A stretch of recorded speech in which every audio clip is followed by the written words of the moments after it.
Well, hello, everybody, and welcome back to the Curious Realm's continuing coverage of the Roswell UFO Festival, coming to you live from the International UFO Museum right here in Roswell, New Mexico. We have the great pleasure of being joined by researcher and scientist Frank Kimbler. Hey, welcome nice to the show. Thank you. Now, you have worked at New Mexico Military Institute for many years. Explain to everybody what your realm of expertise is before we get into the world of UFO, UAP. Oh, great. Frank. So I'm assistant professor of earth science at the New Mexico Military Institute. I teach both high school and college, which is kind of an interesting hat. So I have to switch back and forth, a little different teaching style for the high school students as opposed to the college. Although recently, because they're bright kids, I make almost no distinction. I do the same thing for them. So Incredible. And how long have you done that? Oh, grief. I've been over there for almost 17 years now. So it's a great place for kids to go to school. You know, a lot of times these days people think that military schools are reform schools. It is not. No. It's a place to learn some discipline, to be away from home, to learn how to take care of yourself. And that's what's nice about NEMI. It's a great school, and it's a great organization to have kids grow up. And they don't have to go military. Only about maybe 10-15% are military that want to go down that route, but they can if they want. Other than that, they're successful. They do things. Absolutely. And you know, we were talking before the show about the importance of bringing the new generation into these things. It's one of my missions is to help the next generation be interested in to make science sexy again. It's the only way I can put it. Because especially in the world of UFO, ufology research, we really do need to make science sexy again. There is we a need lot discovery. Of science involved. We need discovery and exploration, which seems to have gone by the wayside. We need much, much more of that. Yeah. Well, the phrase I use on the show is we need more Magellans. We need more people who are willing to just go, I know we've said that it ends over there, let's go find out. And what's on the other side. Yeah, Absolutely, precisely. absolutely. And, you know, especially with what's on the other side, how did you literally come to the other side of science and start researching the physical properties and the physical things going on with the Roswell case? I had always been interested in UFOs at a young age. I had a really good friend of mine, and I was probably 12 years old, and he subscribed to one of the UFO magazines, and he had always, when he would finish reading, he would give it to me and let me read it. And then he also subscribed to the old Project Blue Book. And he had subscribed, he would get copies of it. Yeah. And when new information would come out, and he would let me read those. And I was fascinated with that, with the whole UFO thing, and I still do. And it just kind of went through. And then when I ended up getting the job, getting my job here as a teacher at the Military Institute, it was 6 months before I came down here to the museum. And when I got into the museum, I'm going, there's no physical touchy-feely proof. I'm going, oh, as a scientist wanting to reach out, and I'm going, now I've got, so I watched every single video, documentary, read all the books on Roswell, and I'm going, okay, now I'm gonna put my scientific knowledge to work, and I'm going to see if I can go out to what's called the debris field, 75 miles northwest of Roswell, and I'm going to see if I can find some actual physical proof of something that crashed out there, as opposed to people that just say, oh yeah, I've held the material in my hand, it folds and unfolds, and lots of eyewitness accounts. I'm a touchy-feely kind of guy. Got to have that stuff in hand. It's literally one of the forms of learning is tactile learning. I'm a tactile learner. If I can do it, I will learn it 5 times faster than reading it. And that's exactly what I wanted to do. So I have followed that path. So I love going out and exploring and discovering. And, you know, it's the thrill of the chase, whether you find anything or not, it's great. You know, I'm a rock hound. And that's how I explain it to people. So am I. Of course, being a geologist, you're a geologist. And it's one of those, like, even whenever I go to Marfa to look for agates, I may find one. It's the hunt, man. It's the looking for it that is the exciting part. It's the perusing the pegmatite and everything else, trying to find the piece of tourmaline that's the exciting part. It is. It's very much so. And that's, and I not only do when I'm out in the debris field looking for things, the Roswell crash site. There's other things that are on the ground, being a geologist, that I see Sure. and pay attention to. And I picked up some interesting looking rocks and minerals that are just laying around out there. It's kind of cool. It's all part of knowledge. I was going to say, especially with a crash like that, you know, any vitrification, any kind of vitrified sand or That's anything what like I'm looking that in the for area? now. I'm looking for something called the La Paz touchdown point. So La Paz was a scientist that worked for the University of New Mexico. He was very, very well known for his work with meteorites. Yeah. And Libyan glass, things yeah, like he that. did all of that kind of Yeah. work, and he was assigned just a few weeks after the Roswell crash to try to figure out the trajectory of that thing. Oh, interesting. And he drove around out in the desert out there, and the story is that he found a touchdown point out there where the craft, before it hit, well, it sort of touched down. Maybe it was having a mechanical problem or something, technological problem. Almost like a skip. Yeah, it wasn't actually a skip, but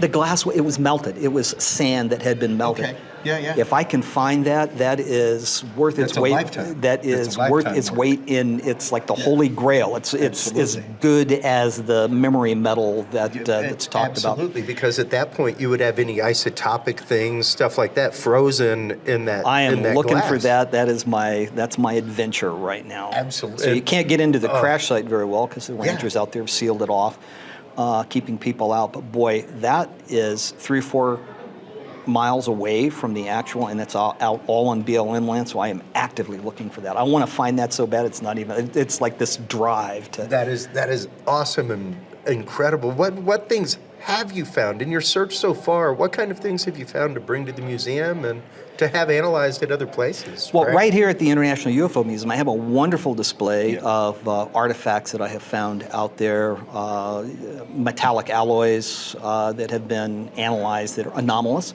Not quite to the point where I can say, yes, this is extraterrestrial, except for the talk I'm giving today, because I'm going to claim extraterrestrial for some of this stuff, because I've got stuff that just shouldn't be. And then I have some Bakelite-like plastic that was talked about by Jesse Marcel. He says, "Oh, there's some stuff that looks like a phonograph," and I found that stuff out there. Oh. And so I've found some metallic debris that's out there, and there was one exciting thing that I found, which was just the business end, the bullet of it was a 50 caliber. Did you just post that on social media? Well, it's been out on social media before, but I Okay. found a 50 caliber round Yeah. out there, and the things that went through my head when I found that, I'm going, were they shooting at aliens with a machine gun on a Jeep? I was thinking about the old was Rat it a Patrol. Battle of LA situation? Yeah, and I'm going, well, then I got to thinking about it. I'm going, well, maybe the ranchers were just playing with a high-powered 50 caliber rifle, and I'm going, well, I don't think so, because if you shot an antelope with that, there would be nothing left of the antelope. It would literally rip it Well, to shreds. even if you shot a target with it, unless it's a hardened 50 cal or something like that, you're going to have deformation or something. Oh, yeah. So anyway, unless it's a bullet that just randomly fell to its location. And there's a possibility of that, because I looked at that, because there's about probably 10 miles away, there's a training site where they drop bombs and shot at stuff. So there's a possibility that one of those rounds might have traveled that far. I don't know. Even out of the barrel of a fighter jet or something like that. Yeah, out so of a drone. it's possible. So that's the kind of stuff I do, and I don't have books. I don't sell books. I've done lots of documentaries. So I've been on Ancient Aliens. I've been on Discovery Channel. I've been National Geographic, Netflix. I just did some stuff, some analytical work I'm going to talk about for George Knapp on one of his shows. He didn't have me on the show, but they interviewed me and they showed all my data and they talked about it, which was really kind of cool. So it's fun. It's fun for me, and I enjoy it. And I'm not in it for the money.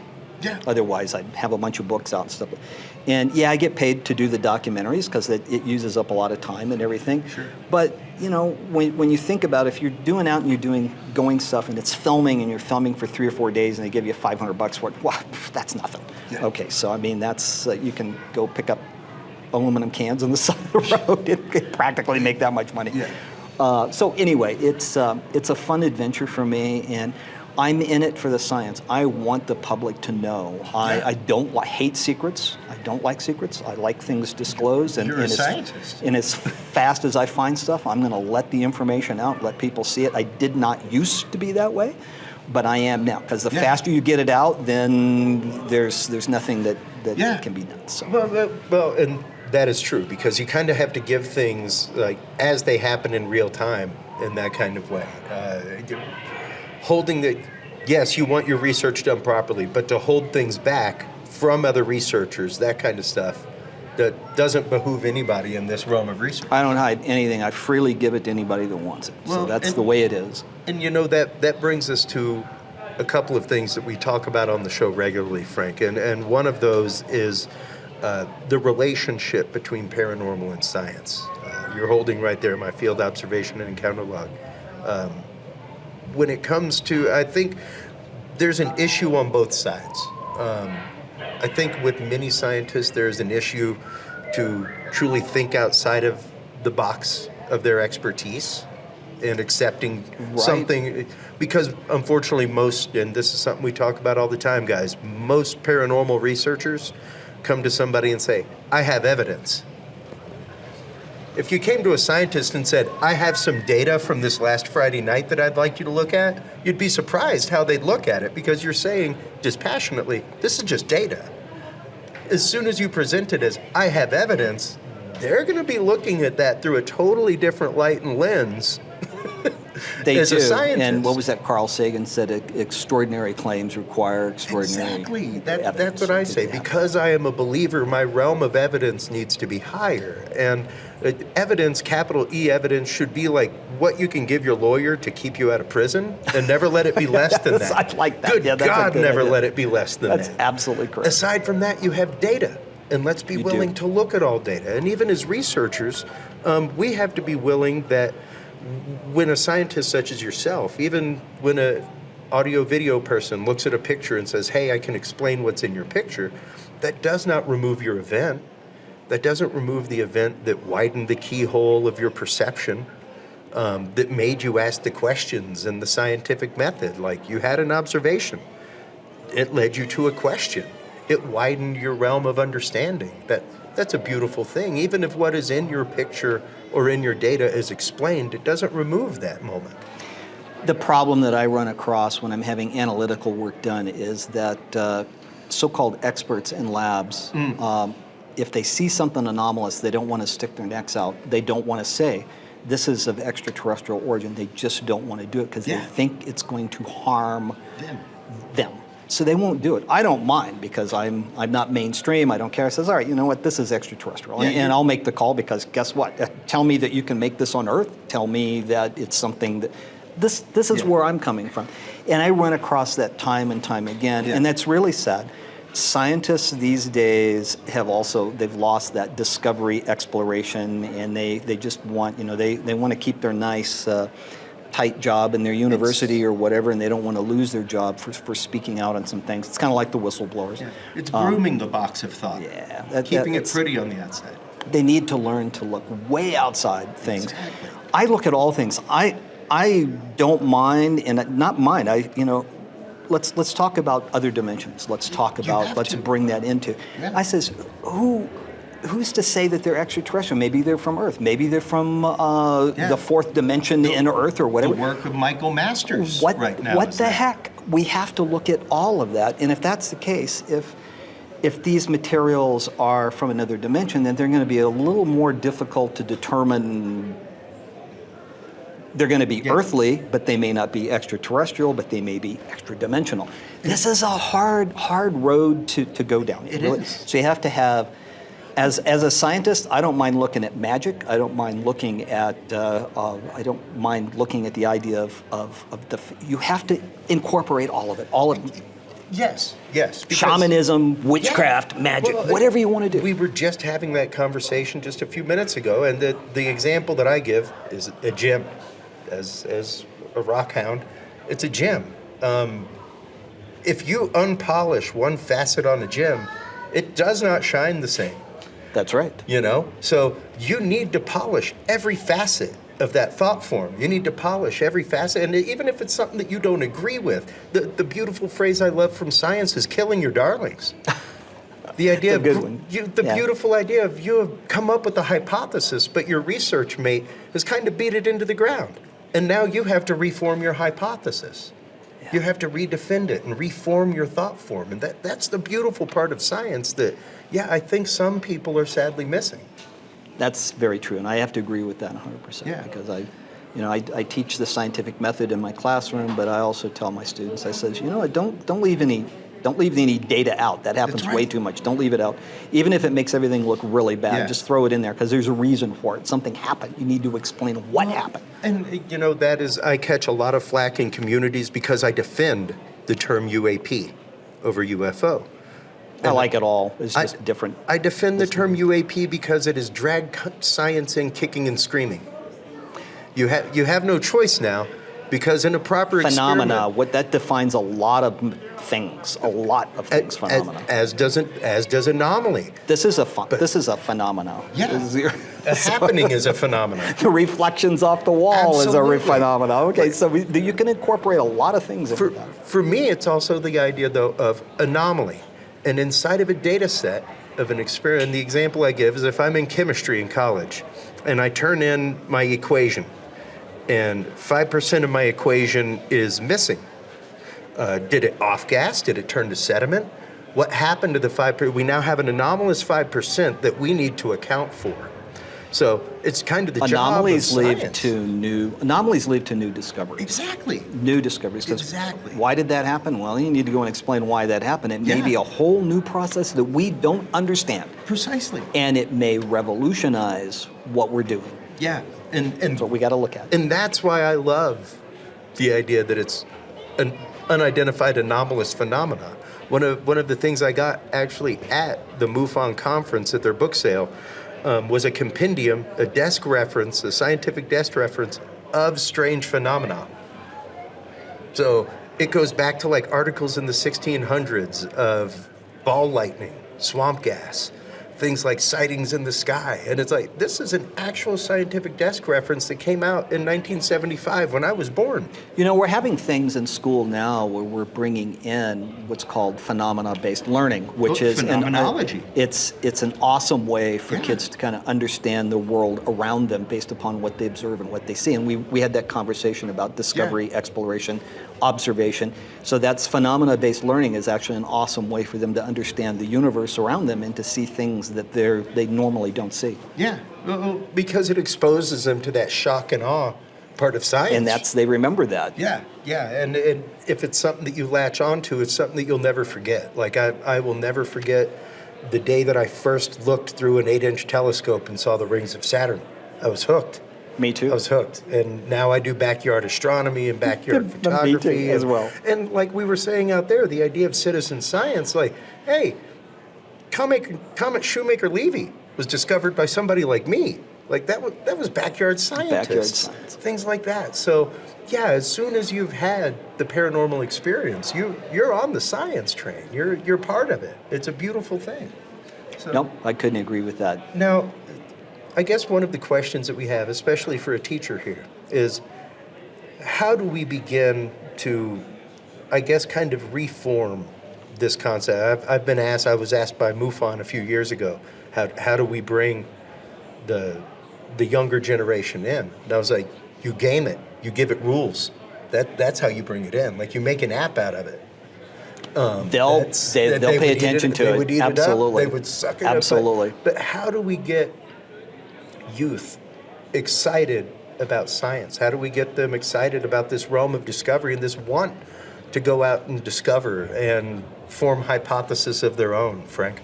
You know what? We were setting off fireworks last night, and my son's in his 30s, but we were setting off some of those big mortars, the big 5-inch ones, which is nice because they're fun. But I says it's kind of cool when you launch them, but then what's the science behind? Can you make one of these? Can we make one of these in a classroom that will work? And what is the science? What's the chemistry behind this that will allow this to go up? See, that's the kind of stuff. They see it go off. They see it go boom. Well, can you make something that'll go off and go boom? Yeah. That's the way it works. Can we, at that point now, do a model rocket stem There you go. And teach them to build a rocket. See, and that's exactly like what that. that boils down to. So it all one thing kind of segues into Yeah. another, and it works great like that. For our audience, real quick, just boilerplate. If you were to boilerplate your experience with the Roswell crash, investigating it, the things that you found so far, the things that you're looking for, just give us like a 1-minute boilerplate of that. What would you like to explain to people that they may not understand about this incident, Frank? You know what? Roswell is shaped in a lot of mystique and a lot of in the old world. People in the old days, people were very scared. They don't want to come forward with information. So what happens now is that a lot of these old timers are now dead. So don't hide stuff. People need to, just like the whistleblowers for our government, if you want to learn about really what's going on in the world, seek out your sources of information. Same thing for Roswell. You've got to let it go. It's an adventure. It is a glorious adventure, and don't be shy and say, hey, I saw this. I remember my grandfather talking about this. You need to be able to pass that historical information down, especially if it is some kind of firsthand knowledge of some kind. But that's my only advice. People, don't hide, don't be scared. Come forward, talk. Yeah. Talk about it. That's talk right. about it. That's right. I was talking to somebody the other day that said back in the 1970s, people here in Roswell wouldn't talk about UFOs at all. It's zero. Yeah. They wouldn't talk about it. Now they'll openly talk about it. Yeah. So this is the changing paradigm that we have. People need to talk more, talk among themselves, talk with government officials, talk with people in Roswell. Yeah, That's what a we need to do. generational shift of a loss of shame. There so we to go. speak. That's exactly what we need to do. Yeah. Well, I want to thank you so much for your time. My pleasure. I want to thank you for your candid answers today, and good luck with everything that you're doing. I love every bit of research that you put out. I will admit, I have been Google stalking you for years. Oh, I've been that's following terrible. your page. Like I said, I saw the post you made about the bullet about My a week or students so ago. Google stalk me, and they're going, "Oh, can we talk about UFOs in the classroom today?" And they're going, "Let's Only do if it you after can form school." a proper hypothesis. There we go. So, once again, thank you so much. Before My we pleasure. let you go, let everybody know where they can go to find out more about everything you do, where they can go to get involved, things like that. You know what? I don't have any you books. don't have books No books that to are out there. sell. But if you Google my name, Frank Kimbler, Roswell UFO medal, whatever, you're going to get a slew of stuff, and you'll go out. You'll see all the documentaries on IMDb. You can go out and say, "Oh, I want to go watch, Kimbler's little blurb that he had in this documentary." So you can do that. That's the best way. Or even email me at fkimbler@gmail.com. I'll respond as best I can. Fantastic. Well, thank you so much Thanks for your a lot. time. Greatly appreciate it. Take While care. you are online, reaching out to Frank and checking out all of his research, everybody, make sure to stop on by Curious Realm. CuriousRealm.com is where you can like, follow, subscribe. It's where you can find all the episodes. That's where you can find the books, movies, and classes by our guests. That's also where you can get your copy of the Field Observation and Encounter Log and the all-new Remote Viewing Session Journal. We will be right back after these quick commercial breaks with our continuing waning coverage of the 2025 Roswell UFO Festival right here at the International UFO Museum in Roswell, New Mexico, right after this.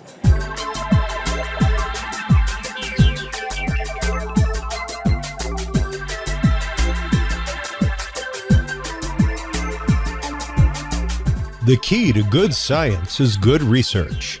At the heart of good research is a good data set. With the Field Observation and Encounter Log from Curious Research, you can easily keep track of your investigative information all in one place, making it easier to review cases and readily see comparisons and contrasts between them. Whether out in the woods squatching, in a back room gathering EVPs, or using high-tech gear to track UFO, UAP activity, this easy-to-carry, pocket-sized scientific data log is the perfect companion for any field researcher. You can find your copy of the Curious Research Field Observation and Encounter Log at Amazon.com or visit the official Curious Realm store at CuriousRealm.com/store to reserve your copy for yourself, your family, or a mind that you want to open. That website again is CuriousRealm.com/store.